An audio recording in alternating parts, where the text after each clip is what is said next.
Hello, everybody. Welcome back to Press Play Action. It is a tall glass of hump day today, halfway through the week. Man, that national championship game was a little bit of a bummer. Maybe not to me so much because I put everything all into the middle of the Baylor pot. I've been on Baylor since day one, and that was very nice to see the Bears come out with the championship. We'll get to the national championship in a second. That was going to be the leadoff today, but we have some interesting news out of the National Football League. This man right here, Sam Darnold, traded from the New York Jets to the Carolina Panthers. The Panthers were a team that was always rumored to be looking for a quarterback. In the 2021 NFL Draft, they were linked to a lot of guys. Deshaun Watson, Russell Wilson, Andy Dalton might have come up a few times. Any of those quarterbacks that were on the open market, the Panthers were linked to them. They weren't happy with the performance of their starter last year, Teddy Bridgewater. They lost a lot of close games. I don't think it was all on Teddy Bridgewater.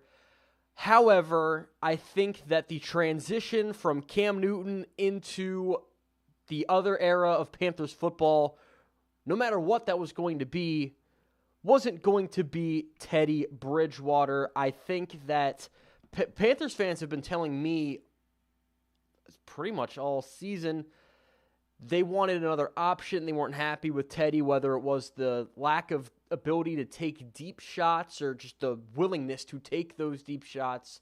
I think he has the arm to do it. I honestly don't think Panthers fans really gave Teddy Bridgewater any chance in Charlotte. The Cam Newton era didn't end with the championship they hoped, and Panthers fans aren't putting that on Cam Newton. They put that on the new owner, David Tepper, and he's been making some interesting moves since he got to Charlotte. Some say good, some say bad. I say TBD because there's a lot of youth there, and it still needs to be seen how things progress, and no more is that the case than with Darnold here. I mean, Darnold's a 23-year-old quarterback. They got rid of a 6th-round pick this year, a 2nd-round pick, and a 4th-round pick in 2022 for the 23-year-old quarterback who has thrown one more interception than he has played games in his career. As a New York Jets fan, look, I own the Darnold jersey. I was a Darnold fan coming into his tenure as a quarterback of the New York Jets, but I have to say I'm not mad to see him go. I think moving on was the right decision for the New York Jets. I think it's a low-risk choice for the Panthers. I think if you wanted to move on, which I don't know that you necessarily have to do that, but go get Justin Fields. Move up just maybe a little bit. Go get Justin Fields, or Trey Lance is probably going to fall out of the top 4 with the rumors really looking, unfortunately so, like the Niners are going to get Mac Jones with the 3rd pick. They traded up to get Mac Jones, Justin Fields, Trey Lance, and the Falcons might be willing to move down from 4. I don't know how much they're willing to trade within division, but the opportunities were there. Darnold still on his rookie contract, so you're not paying him a ton of money. You're probably going to deal Bridgewater. I would have loved for the Bears to have gotten Bridgewater instead of Dalton. With Bridgewater as their quarterback, I still think they're a playoff team, to be honest with you. Dalton, I don't share those beliefs. So I wish that they had done that instead of going for Dalton. Panthers, Darnold, every single Panthers fan is hoping that he ends up being the next Ryan Tannehill, the next guy to go, leave Adam Gase, come to a new organization, clean slate, and become an elite starting quarterback in the league. I think that's a lofty expectation. Tannehill proved that he could at very least play functional quarterback in the NFL. He could take care of the football when he needed to. Sam Darnold can't do that, or at least he's proven that he hasn't been able to thus far. He's young, and I love Joe Brady and Matt Rule in Carolina, so if anybody can turn him around, it's going to be them with guys like Robbie Anderson, DJ Moore, but they need this guy to be healthy in 2021 and beyond if they're going to have success. They shelled out big money for a running back, and that's just something that, as a Jets fan, I know you just don't do. But they did it, and they paid early for Christian McCaffrey, and he's a damn good running back. But he wasn't healthy last year, and the Panthers, I think they could have won a few more of those close games. Mike Davis was a more than admirable backup who Panthers fans learned to love, and I think, rightfully so. He didn't do everything McCaffrey could do, but he was more than capable. But they're going to need McCaffrey, who might be the best running back in the NFL when healthy, to be able to be on the field. Availability is your best ability. I talked about that the other day with Jimmy Garoppolo and how the Niners might not be moving on from him because they think he's average or that he's not very good. It's because he might be average or slightly above average and also can't stay healthy and stay on the field, so there's no consistency under center and in that locker room, so might be time for them to move on. I just don't think it's Mac flippin' Jones. I don't get that at all. But now the Panthers, we'll start with the Panthers before we get to the Jets. No, it's hard for me to do, but the Panthers seem to be the focus here. They're the one that just traded for the starting quarterback. They hope of the future. They exercised his fifth-year deal, something I knew the Jets weren't going to do, even if they decided to go Sewell, Pitts, Chase, whoever at number 2 or trade down and keep Darnold. They weren't going to exercise that fifth year before seeing how this year would play out. So the Panthers, they still have the 8th pick overall in the draft, and this is who I really think they should be targeting. That's offensive tackle Rashawn Slater from Northwestern. He's my OT2 in this draft. My offensive tackle number 1, however, might still be there with Penei Sewell. Rumors are that the Bengals are looking into drafting Jamar Chase from LSU or going Kyle Pitts or maybe even Rashawn Slater, just not going offensive tackle.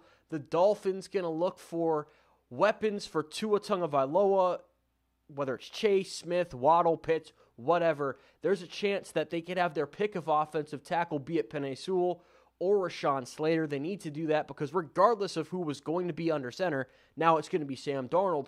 Regardless of who's going to be there, their offensive tackle situation definitely needs to improve. And Greg Little's somebody that I don't think they've been getting what they want out of him. And, the Jordan Gross shoes never really got filled. Ask any Panthers fan. They had a consistent offensive line there for a while. And they've been, the Jets have been doing it too. Nick Mangold to Brickashaw Ferguson. We just filled Ferguson's shoes with Mekhi Becton. And, they had to make the shoes a little bit bigger because Becton's a big boy. So now we go over to the New York Jets. And how does this affect him? This man right here, Joe Douglas, the New York Jets general manager. Everybody's eyes are on him right now because the Jaguars, look, nobody's paying attention to them. They're taking Trevor Lawrence. That's the easy pick. The decision's made for you at that point. Joe Douglas, what do you do?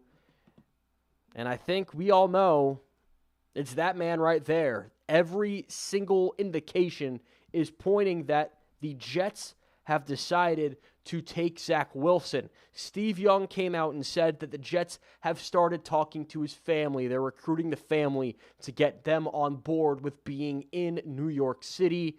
Adam Schefter said he texted Zach Wilson after the trade was done saying, "Welcome to New York." And the 49ers are operating as if the Jets are going to take Zach Wilson, and it looks like they're pretty locked in on Mac Jones. So this is going to have a big effect throughout the draft. It looks like those top 3 picks, I don't want to say locked into stone. We've seen smoke screens before. It's happened. But it seems that the draft might end up starting at 4 with the Atlanta Falcons. Do they go Trey Lance? Do they go Justin Fields? Do they go Kyle Pitts, which honestly, that's where I would go. I still think Matt Ryan has some juice in the tank, gas in the tank, whatever you want to call it. He still has something left, and I would give him all the weapons he can have and then build in the defense after the first round, build that back up. But with the 4th overall pick, hell yeah, go Kyle Pitts, and just too much for anybody to handle right now. That's where the draft starts. Could they trade down? There's been rumors saying if the Patriots move up to get Justin Fields. You know it's going to happen, too. The Patriots are going to move up. They're going to get Justin Fields or Trey Lance, and they're going to ball out. That's just the way that it's going to be, because God knows they don't have a QB1 at the moment. Panthers, I think with Bridgewater, they could have been a playoff team. Where will he be moved to? I don't know. I thought the Bears might have been an interesting choice. Washington, too, but I actually like Fitzpatrick's fit in Washington. Denver, maybe? I unless Fields or Lance is there at 9, I would stick it out with Drew Lock. I don't necessarily think he's the guy, but he can fill the role for a little bit, and I don't think Denver's team around him is enough that you need somebody to just kind of play game manager like you would Bridgewater and see what happens. I think Denver has a lot of holes and a lot of rebuilding to do, kind of all over the place. I didn't see why people thought they were a playoff team last year coming into the season. Granted, this season, the 2020 season, they had a tough hand dealt to them. They had injuries galore, preseason, in-season, COVID. They had to start a quarterback that was a practice squad wide receiver and hadn't played quarterback in years. They had a tough season. So for them, I would stick with Locke unless something falls further, whether it be Fields or Trey Lance. The Jets, they're rebuilding. Pick a quarterback in the first round. Probably going to be Zach Wilson. They have a second first-round pick they got from the Seahawks. I want to say it's pick number 23 or 24. I would be targeting J.C. Horn, Tyson Campbell, Greg Newsome, one of those corners. And then their first pick of the second round, I would be all over either Javonte Williams or Travis Etienne, one of those running backs. I prefer Williams from North Carolina. I'll get into my running back prospects on either Friday or Monday and go through my rankings of where I have these guys. It's not a particularly deep class, just like the quarterback class. It's not deep, but there's a lot of talent here. It's just not it's not immediate. It's going to have to be developed, but that's the way it kind of always is. Offensive line can make a lot of guys look good, and then they go somewhere else, and it's not there, and then their career ends. I have a feeling that might be the case with someone like Phillip Lindsay going into Houston. I know the Denver offensive line wasn't great, but at least they knew how to use him there. Why would you go to Houston? I do not know that. I do not understand it. Can't comprehend it. Panthers fans hoping for Darnold to be Tannehill. Hold your breath, I'd say. Or don't hold your breath, rather. That's the actual saying that people say. The dude is not a very good decision maker. He does a lot of things that you're prepared to make your head bleed a little bit, because you're going to be scratching that shit all day long. I would love to be the bearer of better news. Maybe it'll work. Joe Brady is a fantastic offensive coordinator, and God knows he has more weapons in Carolina than he ever had with the New York Jets. Robbie Anderson is somebody he worked with the New York Jets, though, and I'll say I thought Anderson had the best chemistry with Josh McCown. Sorry, that's just the way I saw it. I watch Jets games religiously, which means that I am a broken man. I am a broken man. You can see my eyes. There's nothing behind them. But seriously, Robbie Anderson and Sam Darnold, it never felt like they were able to get 100% clicking the way that McCown and Anderson were really able to. It felt like with Josh McCown, Robbie Anderson was able to run more routes, more of his full route tree, especially as the season went on, whereas Sam Darnold and Robbie Anderson, I don't think worked the sideline and the intermediate part of the fields as well as McCown did with Darnold. Now, I might be way off. That's just me going off as a Jets fan, watching games from what I remember. I could be way off, but that's just the way it felt to me. That's an area I'd really like to see Darnold improve. He's good at moving around, but a lot of times he tries to do way too much. And unlike Cam Newton, when he would try to do way too much, I feel like a lot of times he would stumble into greatness. But it felt like something that could be consistent, because Cam Newton's a big guy. He can get himself out of trouble. Sam Darnold is a big guy, but he ain't no damn Cam Newton. No, well, nobody, except for maybe Big Ben, but Big Ben isn't as mobile as Cam Newton, not by a long shot, but I'm talking about the size. Sam Darnold likes to move around, and a lot of times his I'm not going to give up on the play, let me be Brett Favre, gets him into a lot of trouble. So I'm interested to see what Joe Brady does to kind of get him to, hey, quit with the damn happy feet, get rid of the ball by this point. Yeah, you can move around, that's a good thing, but don't get crazy. That's what I really like for Joe Brady, to tell Sam Darnold and say, hey, you have Christian McCaffrey right here. Panthers, I know you want Kyle Pitts in the first round.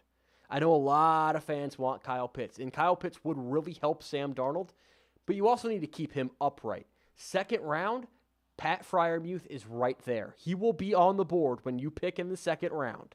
Pick him round 2. First round, pick Penei Sewell or Rashawn Slater, whoever's there.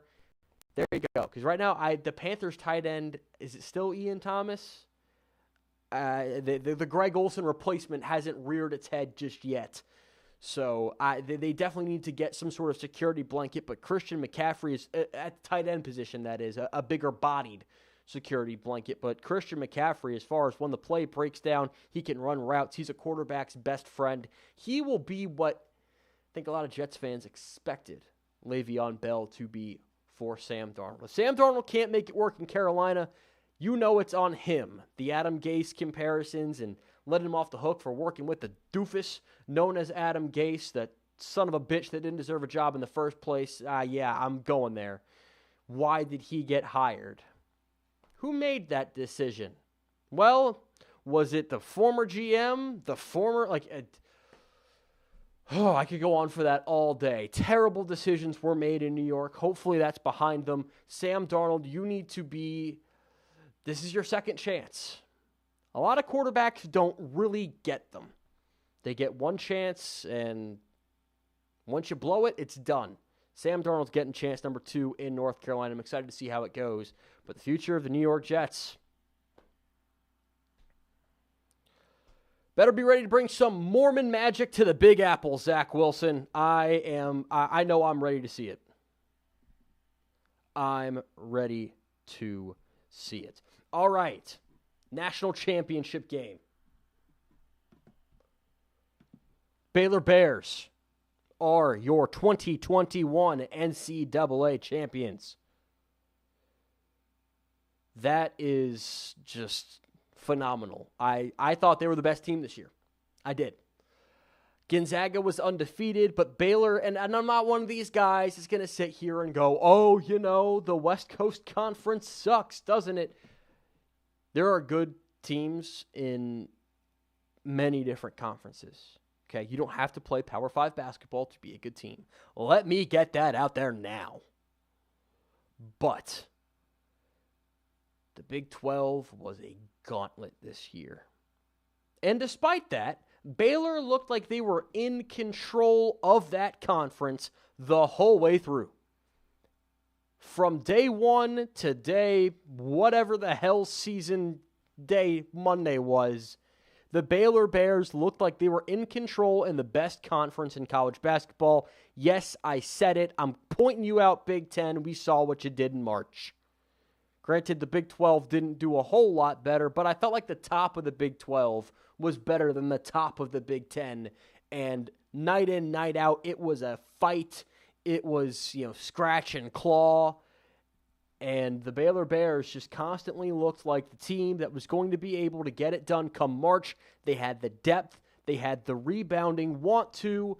And the Baylor Bears defeating Gonzaga in the national championship game. Gonzaga, this is going to be tough. This is going to be tough. They've now lost 2 national titles in the last 5 years. They lost to North Carolina in 2017. They lost to Baylor on Monday. They were 1 seeds both years. However, against UNC, they were kind of seen as an underdog. Nigel Williams-Goss, Zach Collins, they were kind of an underdog. They could not, and they've been that for a lot of marches.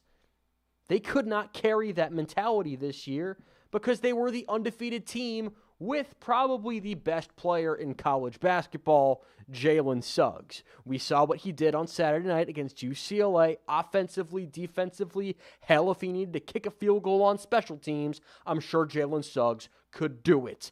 Gonzaga had their chances, but Baylor had the depth. They had the tenacity on the glass. They shot well. They kept Gonzaga constantly pressured on the defensive end. Baylor proved what I thought of them the entire season to be true. I'm rarely right about things. I'm rarely this dead on from the get-go. So I'm going to have this moment to give myself a big old pat on the back because I got this one right from the jump. Baylor beating Gonzaga, and frankly, this game was never close. I loved the fact that I was able to, 1, win my bracket pool, and 2, just be right about something.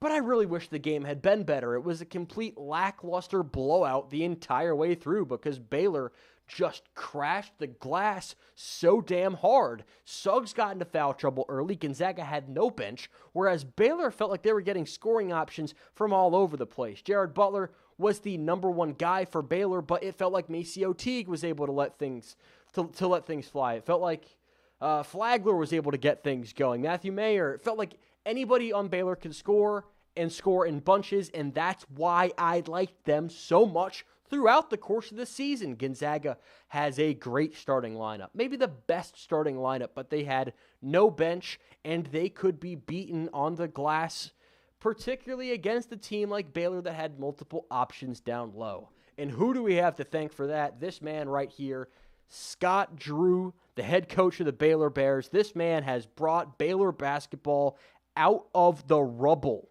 This thing was in the tank when Scott Drew got there. You can look it up. I'm not going to go into all the legal ramifications. And yes, does Baylor athletics still have some issues and some skulls in the closet? Yes. But Scott Drew right here came in, changed a culture. I know that phrase gets overused a lot, but if there's somebody that was able to do it and do it successfully for the long term, he has done it. He brought a national championship to Waco, Texas, of all places, in the middle of a pandemic. Baylor basketball was a top 3 team the entire season, and I think they have to be considered as one of the best national championship teams of the last 20 years in college basketball. Because of that fact, they were near the top all season. We see a lot of fluctuation in college basketball AP polls, and Baylor never really fluctuated. It was Gonzaga 1, Baylor 2 for most of the season, and there were a few moments where Michigan went up to 2, and I was one of the first ones, or one of the only ones that I saw on Twitter saying, stop that, that's dumb, put Baylor back in the top 2, you know they're one of the top 2 teams. Stop letting recency bias get in the way of what you actually see on the court. Just because Michigan beat a really good team by 30 points and Baylor won by 7, Baylor's going to be the one to get it done late in March and early in April, and what do you know? Baylor, national champions. If you're a fan of the Baylor Bears, take a moment and just let that picture sink in. Congratulations.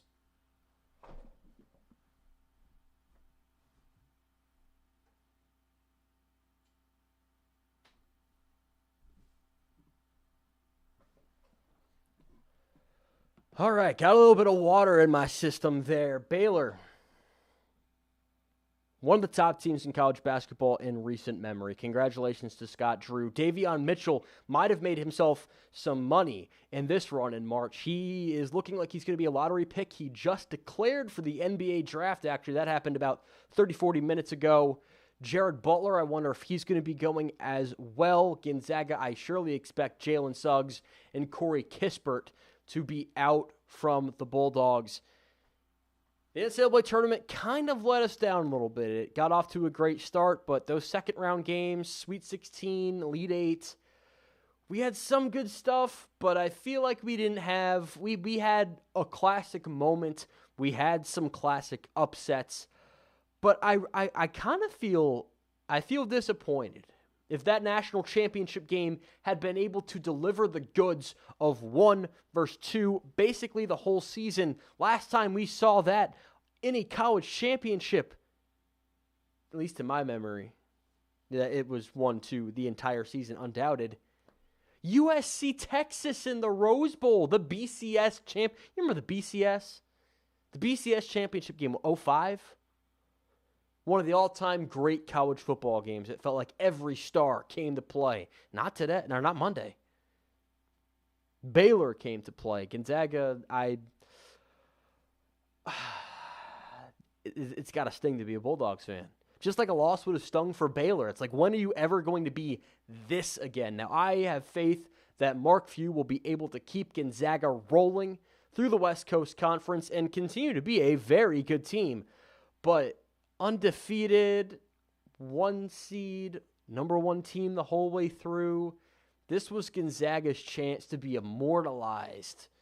And if you're a Gonzaga fan, like a Gonzaga basketball lifer, you just can't help but feel like, man, we couldn't do it with Adam Morrison. We couldn't do it with Kelly Olynyk. We couldn't do it with Nigel Williams-Goss. Can't do it with Jalen Suggs and Corey Kispert. When's it coming? Are we going to be able to win the chip? We've made it twice now. I'm kind of rooting for Gonzaga now because they've really been through it. They've been through just about every single type of heartbreak that a college basketball fan can endure. And, you know, it'd be nice to see a team like that win a national championship. But this year belongs to the Bears. I say that without any doubt. That game, how could you possibly have any doubt? All right. This show's a little bit brief. I had a soapbox I was planning to get into, but the draft news, the Darnold trade, everything kind of threw everything off, and I don't want to force rants. That's not really who I am. I'm not going to do that. However,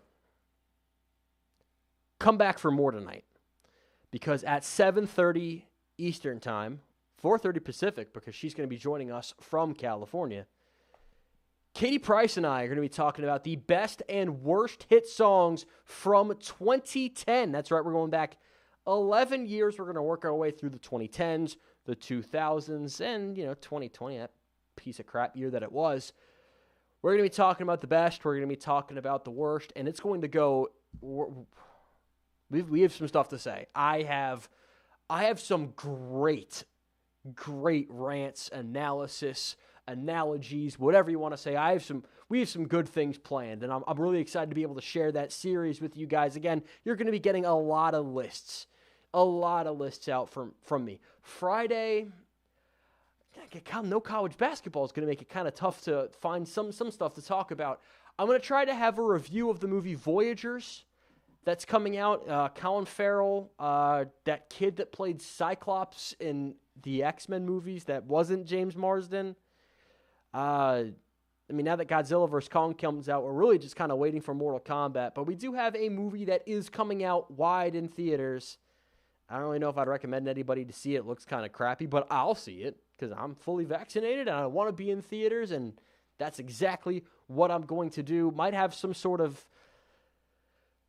top 10 list, maybe best teams to not win a national title, or what if national title scenarios. Speaking of the Gonzaga Bulldogs kind of blowing an all-time chance lately against the Baylor Bears. Might have something like that for you in mind. But again, top 10, bottom 10, hit songs of 2010 coming tonight. We're going to be right back here. Please keep it tuned in to Press Play Action. We have so much good stuff for you. Oh, and the running back and receiver prospects. I'm going to be going through the NFL draft prospects Friday and Monday, talking about the skill position players, the skill position play. Man, you need skill at any position. I understand why they call it skill the same way they call people in front of the camera for TV shows or behind the mic on radio talent, but come on. You need to have some sort of skill to be able to do it. I'm tired of hearing it, and you're not going to get it on my channel. That's the last time I'll say it. It won't happen. The big uglies need love too. I'll get into them later as well, but we're going running backs. We're going receivers. because God knows the Jets need every single thing under the sun. So I know who we might target and who your team might be looking to target as well. Not discriminating against you Patriots fans, because God knows you still need a lot of receivers, and I'll have some options for you to get mid-round 1 and